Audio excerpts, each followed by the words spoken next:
everybody, hope you're all having a fabulous day. The title of this video is, quite simply, Your Twin Flame Lives in Eternity. So be present in this moment right now. Let go of any concerns about what's going to be. Clear your mind to begin the work of the day. Breathe in the pure perfection of this moment. Relax into the here and now. Call in clarity to focus on what the divine calls you to do. Receive the spiritual truth, backed up by an equivocal truth, through a journey of the purification of consciousness through spiritual data. It's established over time. It can be a slow-moving order. Spirit over ego. It's the opposite of what we were taught to do by society, because societies always place ego at the seat of the table. And when there is ego in society, there will always be disharmony, disorder and sickness. The appropriate response to ego is simply to go deeper and deeper into your foundation with the divine. And the world always allows ego a seat at the table. We merely allow our spiritual path to unfold, unaffected by the delusion of ego. Everyone believes in the power of ego. It's the delusion of separation, that something can be separate from the divine. Drama is very powerful and exciting and gets a lot of attention, but it's meaningless. There's no point engaging in it. Would you rather have a life of misery or a peaceful life? The latter is hard to see from this perspective. Take the middle ground and see through the eyes of the divine. See the egoic force as a teacher and purifier instead of interacting with it like a death, something that takes from you. If you look at it incorrectly, you may see this as divine because it consumes you and shows you, outside of yourself, and you love you. It's the friend that stabs you in the back. A convenient way to see the reality of the world is in terms of limits, competition, limited resources, etc., etc. It can be compelling, but it's also bad. Reality is actually unlimited, and we're learning heaven on earth. There is pure spirit and pure ego, which can be fun, but is bad. Heaven on earth is pure spirit incarnated in the physical. This is the attainment of a new heaven and a new earth. This is an inevitable part of evolution. Heaven on earth is compelling. It drives a higher way of being. Mastery will be attained. When we were cave men and women, we were fighting saber-toothed tigers. It was a bad situation, but we mastered it and grew beyond it. And then the agricultural revolution happened. It was a more mature way of being than just living hand to mouth. It had evolved, a new lifestyle evolved from that. Working together, accessing resources, cities came into being, and from that specialisms emerged, like pottery, priests, social life. It was a success for humanity.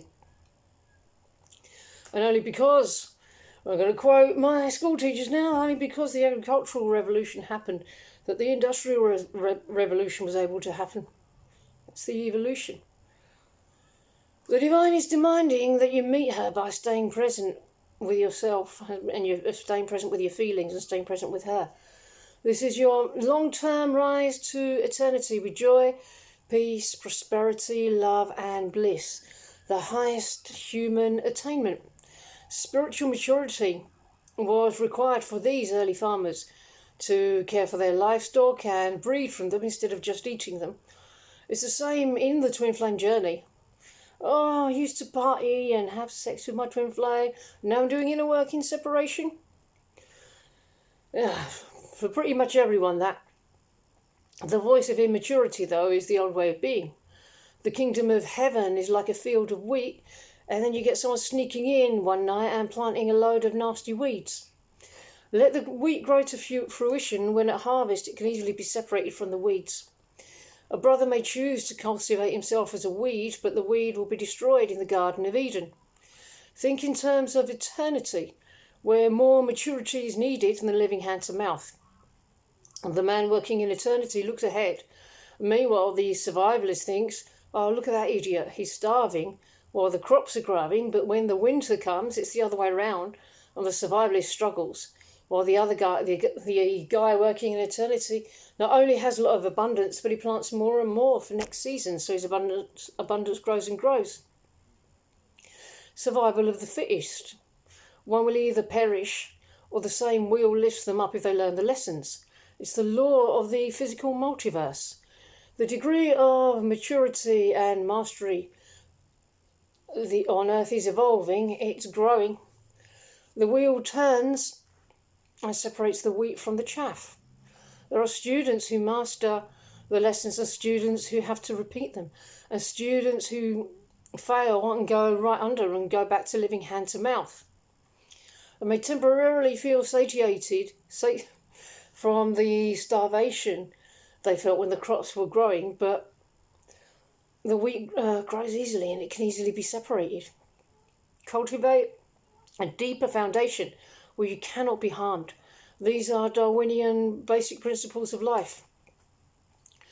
The Native Americans believed in a great spirit of earth that teaches us how to live. We can't be angry with it, even if it's smacking us. When we learn the lessons, we rise above it. And we don't like our good to fall away, we want our work to prosper. The continuous victory of life includes the seasons and the trees. The winter tests their mettle. They draw their life force into themselves, the trees. And in the spring, that life force is expressed and the trees grow. In the summer, they draw in vast amounts of energy. And in the autumn, they shed the apparatus for collecting that energy. Life drawing in and expressing out. Night, day, dark, light, the heart beats, everything breathes. Winter, summer, life, death. Galaxies switch on and off over billions of years. The beat of the energy of the universe. Duality, but not Maya.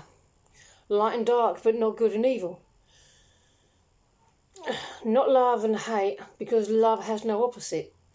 Your body is a material vessel for the spiritual. The material is the body of God. The Spirit of God is changeless. A new earth is almost certainly tiny.